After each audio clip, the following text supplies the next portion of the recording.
we have to know that sometimes people will open the door for you and leave it open. Sometimes they won't. And then you need to kick that door down.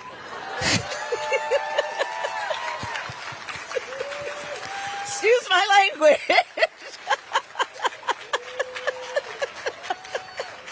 We're going to make T-shirts with that saying, kick the door down.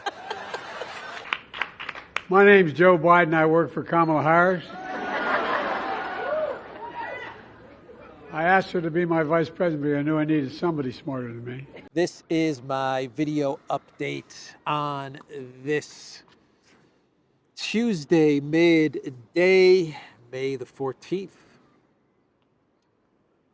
Let's talk about some news, and let's start things off with confirmation that Russian President Vladimir Putin will be traveling to,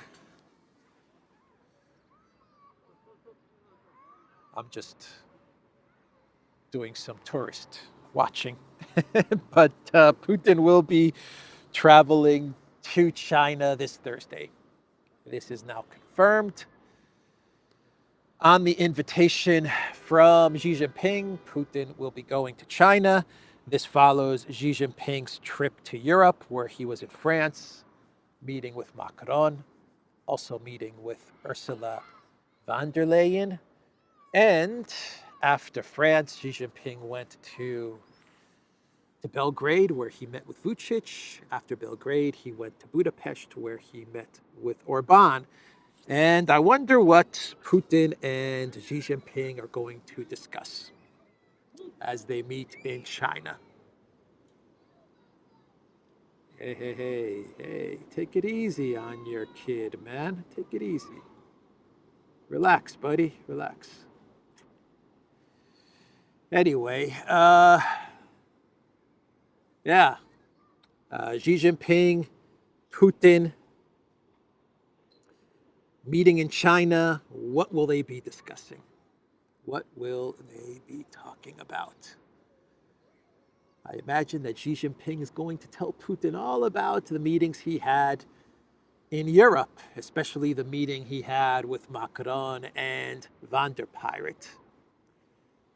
I imagine that Xi Jinping is going to tell him about the excellent meetings he had in Serbia and Hungary. And maybe, just maybe, they're going to discuss the multipolar world, the project to usher in a multipolar world, and perhaps one belt, one road, reaching all the way to Budapest and Belgrade. Maybe one belt, one road will reach all the way to Hungary and then to Serbia via a country that borders Hungary. Maybe that's what they're going to discuss. I don't know. That could be a possibility. But it is confirmed. Putin will be in China. And we also got news this morning that Nikolai Patrushev, who was the secretary of the Security Council in Russia, now Shoigu is going to be the secretary of the Security Council in Russia. We got news that Patrushev will be appointed as the assistant to the Russian president. It's Patrushev and someone else also got appointed to this position. One second. Patrushev and Alexei Dumin.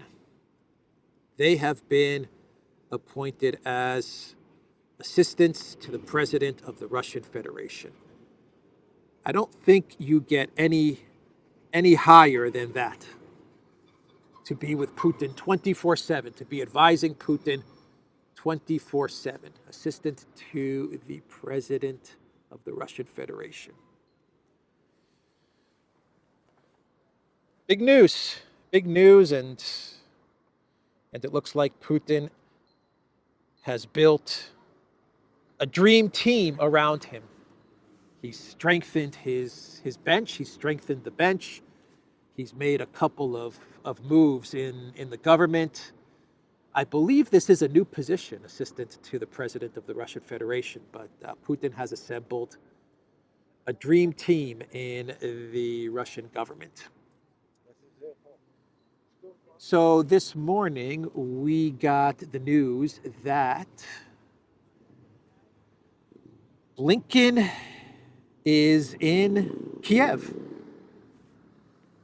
Blinken made a surprise trip to Ukraine. Well, the U.S. State Department, they called the Russian Foreign Ministry, and they asked the Russian Foreign Ministry if they would be okay with Blinken traveling via train from Poland to Kiev. And the Russian Foreign Ministry said, okay, we will allow Blinken via train from Poland to go to Kiev uninterrupted. There will be no problems with his train. The U.S. State Department said, thank you very much, Russian Foreign Ministry. And Blinken surprised the Zelensky government with his visit to Kiev. This was no surprise at all. But Blinken did arrive in Kiev, and according to Reuters, let's see here, according to Reuters, Blinken is in Kiev to discuss U.S. aid to Ukraine this afternoon. Blinken will also give a speech where he will talk about the U.S.'s support for Ukraine, its unwavering support for Project Ukraine, according to an official cited by Reuters. The secretary's mission here is really to talk about how our supplemental assistance is going to be executed in a fashion to help shore up their defenses and enable them to increasingly take back the initiative on the battlefield. That is according to an official who spoke to Reuters. And according to CNN, Blinken will also highlight the strategic successes Ukraine has achieved during its ongoing war against Russia's invasion. That's right. Blinken is going to say in his speech this afternoon, we are with Ukraine for as long as it takes, or for as long as we can. I don't know which talking point, which script he's going to read off of, but I imagine it will be as long as it takes. And I imagine Blinken will then say that Putin has already failed in his goals for Ukraine and his invasion, his act of aggression. They're going to use act of aggression against Ukraine because Putin's goal was to conquer all of Ukraine in 3 days, and he has failed in that goal. So I imagine that's going to be in Blinken's speech as well. And what else will Blinken say in his speech in Kiev? I imagine Blinken's going to talk about how Russia has to be defeated in Ukraine because Putin's ultimate goal is to conquer all of Europe and to recreate the Soviet Union or Tsarist Russia. It depends on the script. It really depends on the script. Sometimes it's Tsarist Russia. Sometimes it's to recreate the Soviet Union. But Russia has to be stopped in Ukraine, or else Russia is going to conquer all of Europe. And who knows, maybe Russia is going to conquer all of North America as well. Who knows? Who knows how far Putin can go if he's not stopped in Ukraine. And Blinken will also talk about how Putin is afraid of Ukraine's freedom and democracy and stuff like that. And Zelensky's term as president ends on the 21st of May. And then Zelensky is an illegitimate leader of Ukraine, right? He's illegitimate. But Blinken will talk about Ukraine's flourishing democracy and Ukraine's values and Ukraine's freedom and its path to NATO and the European Union. I imagine all of that will be in Blinken's speech this afternoon. I don't know. I'm just guessing. I wonder if Blinken is going to say that Ukraine was a great investment, or have we moved on from that talking point? We don't want to talk about Ukraine being a great investment anymore, do we? Yeah. So there is definitely panic in Ukraine, and I imagine this is the real reason why Blinken is in Ukraine. I imagine he is there to sit down with Zelensky, to sit down with Prime Minister my precious Shmigal. He's also going to meet with Foreign Minister Kalua Kuleba, and I imagine that Blinken is going to tell all of them, the man in the green T-shirt, Shmigal and Kuleba, you guys better not collapse before the 2024 election. You better not collapse before November 2024, or else, Zelensky, we are going to confiscate all of your homes. I don't know what he is going to tell them, but I imagine that's the real message that he's going to be delivering to Ukraine, because everyone is in a panic over Russia's super duper spring summer counter to the counter of the counteroffensive in Kharkov, which is gaining a lot of territory, capturing a lot of villages, and gaining a lot of momentum. It seems that Russia, from some reports, it looks like Russia is surrounding Volchansk. It's threatening Kupiansk. It's possibly threatening, the offensive is possibly going to make its way to Sumy. Maybe it's going to even partially block off Kharkov city. I don't know. I don't know what the end goal is, but there is a lot of panic in Ukraine over Russia's Kharkov offensive, if you want to even call it that.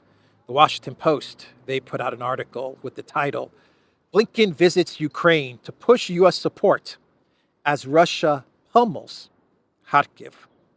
As Russia pummels Kharkiv. That is the title from the WAPO. From the UK Times, how Putin's offensive on Kharkiv leaves Ukraine with few good options. And from the New York Times, facing Russian advance, a top Ukrainian general paints a bleak picture being painted by a Ukraine general. Not looking good for the Zelensky regime, huh? CNN put out an article with the title, The Rest of the World Wants the Ukraine War to Go Away. Putin has other ideas. What ideas could Putin possibly have? Let's read a little bit of this CNN article. A lot of doom and gloom from the collective West. From CNN, the changing language used by the Ukrainian military in 72 hours of daily updates tells the story. Ongoing defensive fighting, significantly worsened Russian tactical success.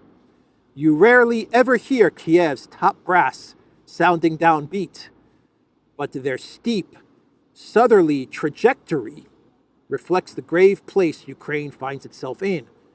Russia is not just advancing slowly in one place. It appears to be advancing in 4 across the front line. Moscow knows it's on the clock.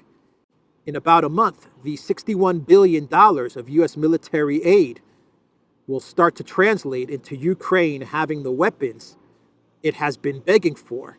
So Russian President Vladimir Putin seems to be throwing whatever he can at it, knowing the fight will likely only get tougher for his forces in the summer ahead.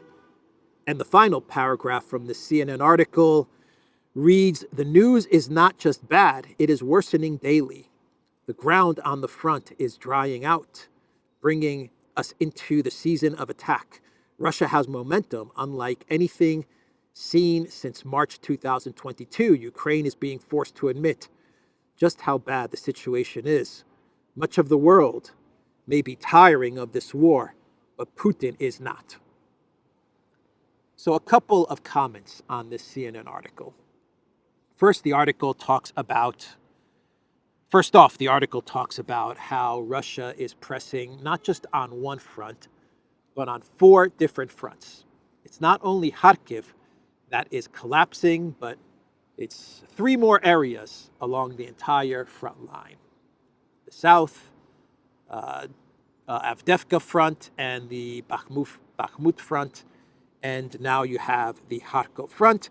And the CNN article points out that Ukraine simply doesn't have the military resources to defend against 4 fronts.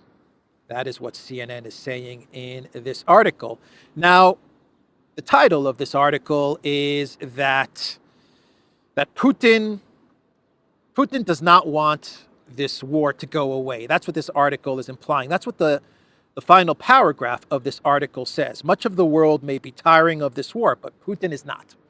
So the article is saying that Putin is not tiring of this conflict because Putin is winning, because Russia is winning, right? That's the entire premise, the entire narrative of this article.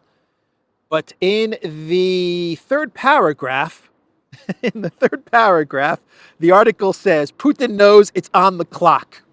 In about a month, the $61 billion of U.S. military aid will start to translate into Ukraine having the weapons it has been begging for. So, Russian President Vladimir Putin seems to be throwing whatever he can at it, knowing the fight will likely only get tougher for his forces in the summer ahead. So which one is it, CNN? Is Putin on the clock? Is he throwing everything he has into the conflict in Ukraine because he knows in 1 month all of the wonder weapons will begin arriving to the Zelensky regime? Or is Putin not tiring of this war? Which one is it? Oh boy. CNN caught in a bunch of contradictions. Would that be the right way to explain the reporting in this article? Oh man. You know what's going on in the offices at CNN headquarters? Here's what's going on. The reporter, I believe the guy's name is Nick something. Anyway, the reporter, he writes this story about what's happening in Ukraine. Things are going really bad.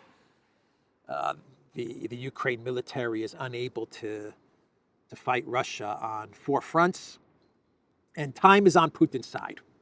And so he sends the article to his editor, and the editor reads the article, and he says, "Hey, Nick, come into my office, Nick." And Nick sits down in the editor's office, and he says, "What's up, Mr. Editor?" Or Miss Editor, I don't know. And the editor looks at Nick and says, "Nick, there's nothing critical of Putin and Russia in this article." And Nick's like, "Well, there's really nothing to say, Miss Editor. Russia's winning, Ukraine is losing, and time is on Putin's side." And then the editor said, "Look, you know the rules here at CNN, Nick. You need to write something critical about Russia, something critical about Putin. So get to it. Put it somewhere in the 3rd paragraph. Put it somewhere up towards the top, all right?" So then Nick went back to his desk, and that's when Nick crafted the 3rd paragraph. Moscow knows it's on the clock, right? And then he started talking about how Putin is throwing everything he has in the conflict in Ukraine because pretty soon the wonder weapons will be arriving. And then he delivered the article to the editor, and the editor said, "That's better. That's more like it. I like that. Putin is on the clock. He's throwing everything that Russia has into the conflict. I like that, Nick. Way to go." That's what happened, in my opinion. So Ukrainsky Pravda, they put out an article with the title, "Where Are the Fortifications? Kharkov OVA paid millions to fictitious companies." You don't say, Ukrainsky Pravda. Tell me this ain't so. Are you saying that the money that was sent to Ukraine to build fortifications in Kharkiv disappeared, poof, vanished? Is that what you're saying, Ukrainsky Pravda? No, come on now. Are you implying that there's corruption going on in Ukraine? Are you implying that the money that the Biden White House and Congress approved, you know, the Congress that was waving the Ukraine flag just a couple of weeks ago, chanting Slava Zelensky, Slava Churchill in a green t-shirt. Are you telling me that all of the money that has been going to Ukraine and will go to Ukraine just might be going to fictitious companies and 10% for the big guy? Is that what you're saying, Ukrainsky Pravda? Did I not report on this yesterday? And this morning we get an article from Ukrainsky Pravda, which is being shared by everybody, including people in the US Congress who are saying, oh my God, what's going on here? Are you telling me that the $61 billion that we're sending to Ukraine is not being used to build fortifications in Kharkov? Or the $200 billion that we sent previously to Project Ukraine was not used to build fortifications in Kharkov? What are you talking about? Some Congress people are saying. What are you talking about? I thought we had all of the accounting in place. I thought we had everything audited. Oh no, wait, we haven't performed any audits, have we? We refuse to audit Project Ukraine. Oh man, that's from Ukrainsky Pravda. Dude, where are my fortifications? Dude, where's my car? Remember that movie? Dude, where's my car? Dude, where are my fortifications? No fortifications. You know, they went to some companies that we set up. That's what Zelensky is telling Blinken. Blinken's like, Volodymyr, where did all the money go for the fortifications in Kiev? And Volodymyr's like, listen, Anthony, you know, we take some money, we buy a home here, we buy a home there.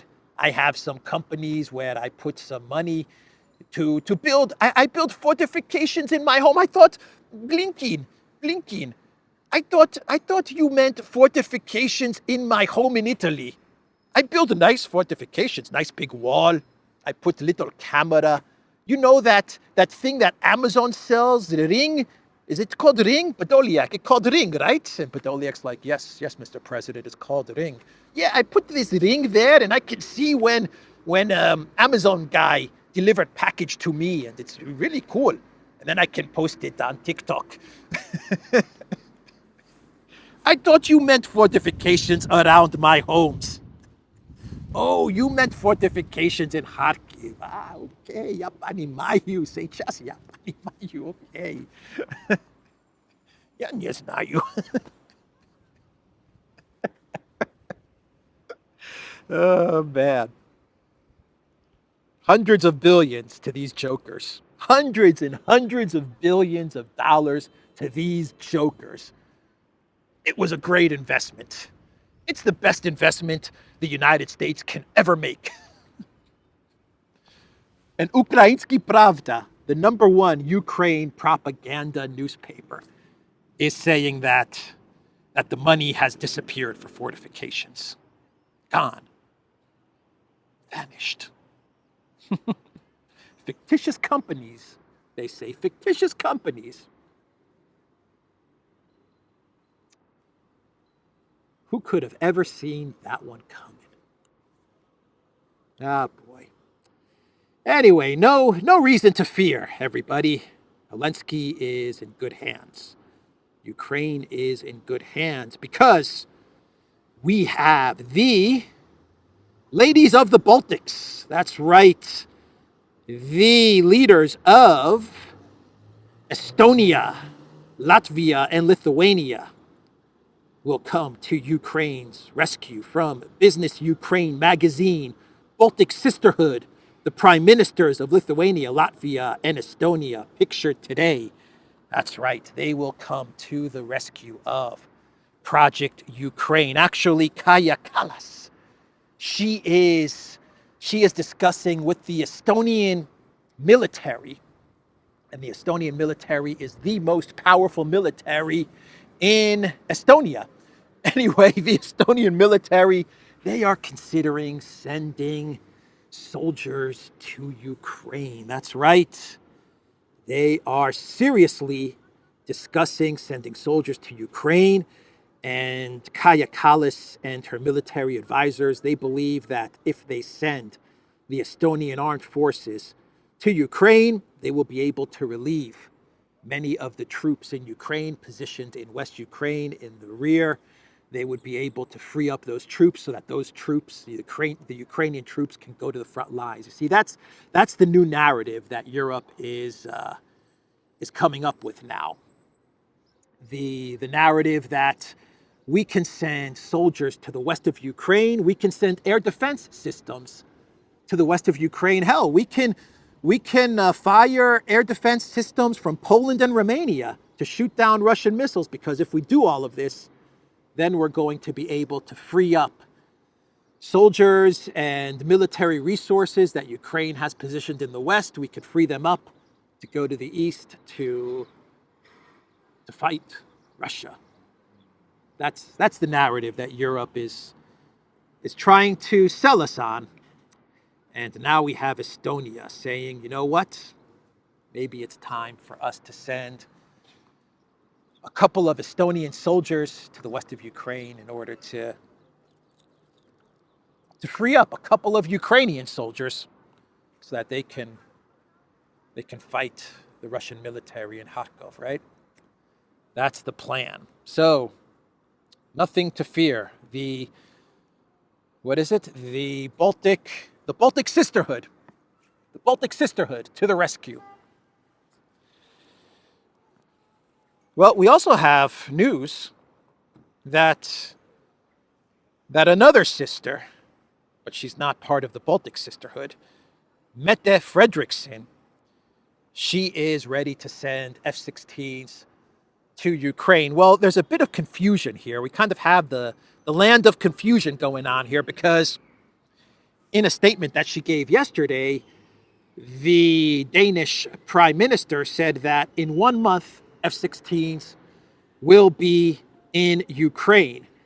But then we had, I believe, a German official saying that Frederiksen misspoke, and she didn't mean that F-16s will be in Ukraine in a month. She wanted to say that within months, we could possibly see F-16s in Ukraine. So I'm not sure exactly what's going on here, but Frederiksen is talking up. She continues to talk up the F-16s from Denmark to the Zelensky regime. Ukrainians are fighting at the moment, and it is not going in the right direction, she said, referring to the ongoing Russian advance in Donbass and Kharkov region. The main reason for the losses on the Ukrainian side is the lack of air defenses, she claimed.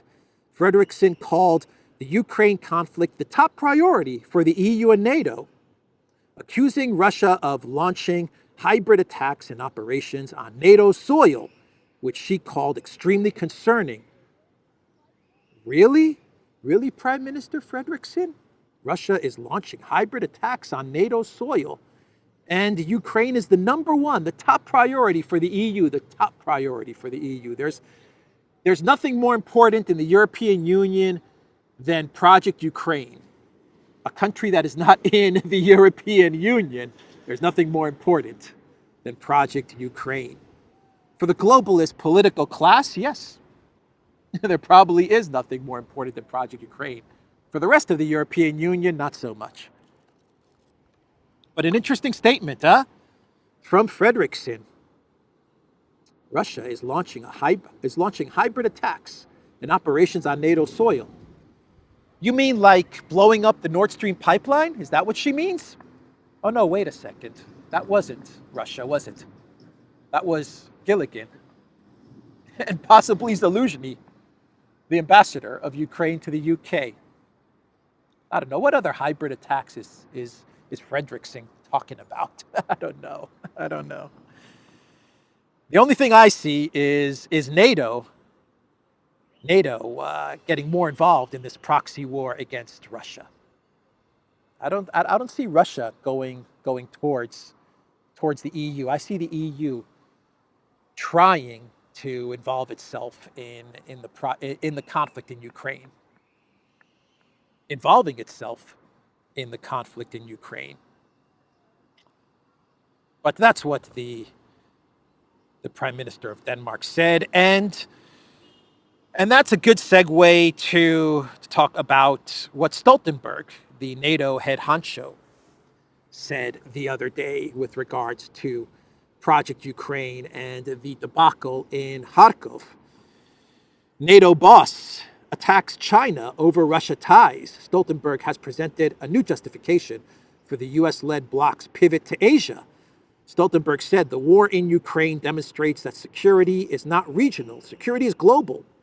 The main country that is enabling Russia to conduct its war of aggression against Ukraine in Europe is China.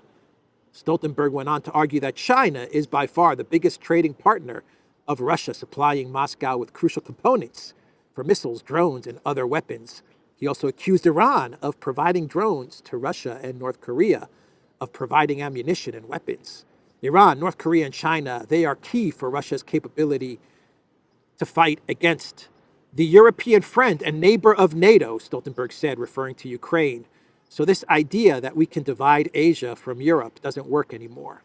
The neighbor of NATO, Ukraine, referring to Ukraine as the neighbor of NATO. But Ukraine is not the neighbor of Russia. No, Ukraine is not a neighbor of Russia. It's a neighbor of NATO, right? And Stoltenberg leaves out the small little detail, the small little tiny teeny detail that the entirety of NATO has been arming Ukraine for not 2 years, for 10 years. They have been providing weapons and money and building fortifications in Avdiivka and Bakhmut, though not in Kharkiv, over the last 10 years. That's what NATO has been up to in Ukraine. He leaves that detail out. But he's upset that China, Iran, and North Korea are providing ammunition and weapons and dual-use goods and washing machine chips and shovels. He's very upset about those shovels that China is providing to Moscow.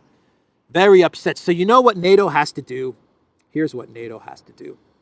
In order to now fight the axis of evil, because that's what Stoltenberg is talking about here, the axis of evil, China, Iran, Russia, and North Korea. NATO has to go global. That's right. It has to go global. It has to open up offices in the Asia Pacific. It has to open up offices in the Middle East. It has to go global, right? Well, there's no other choice. If they want to fight China, if they want to fight Iran, they have to go global. If they want to fight North Korea, they have to go global. That's what Stoltenberg is getting at. And in order to go global, what do you need in order to go global? You need a lot more money. A lot more money. So where are they going to get all that money? Well, they're going to print it and they're going to tax. They're going to tax and print. So that's what Stoltenberg said. It's all China's fault. Damn it, China. Damn it, China. We were beating Russia until you decided to send those washing machine chips. China. Newman. China. Oh, man.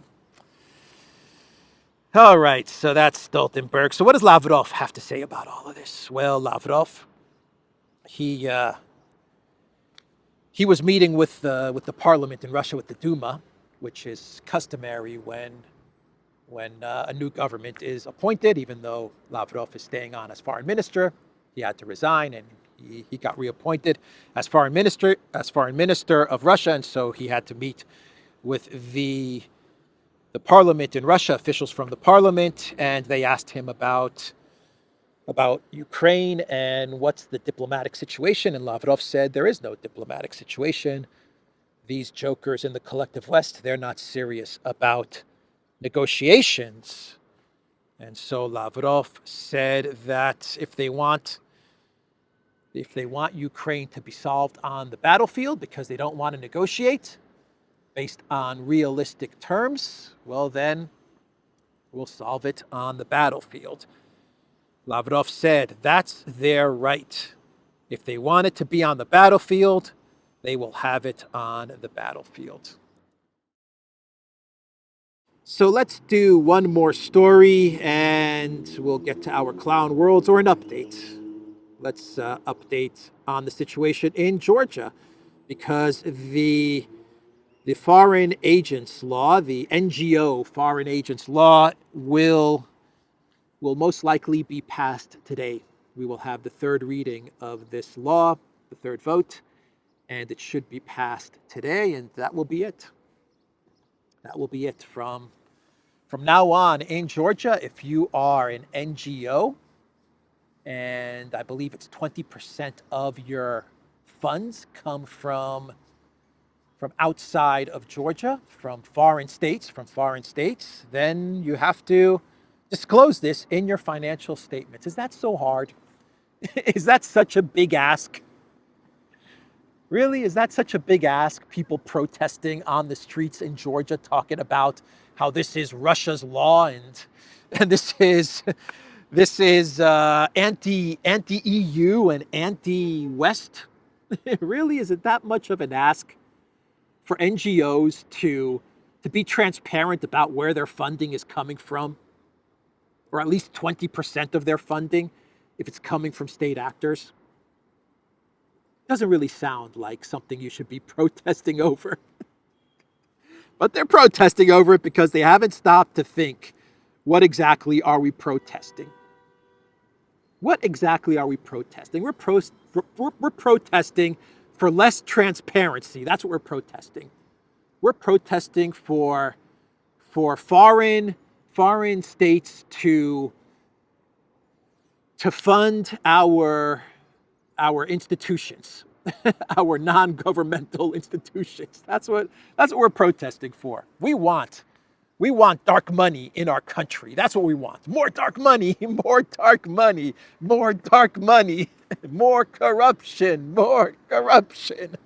less transparency, as they wave the EU flag. Oh, man, I lost my train of thought because it's just so ridiculous, man. It's so ridiculous, but it also shows how easy it is to propagandize a large amount of people. It really is easy to propagandize a large segment of any country's population, of most countries' population. They're protesting for less transparency. And that's anti-EU, less transparency, disclosing the funding in your financial statements, saying where you're getting your money from, your funding and revenue sources, is anti-EU.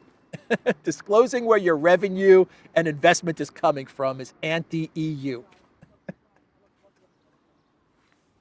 Okay, that's fine. If that's Russian, if Russia is all about more transparency, and if Russia is about government organizations disclosing their funding sources, then I think Russia should own that. Yeah, absolutely. That's what we're for.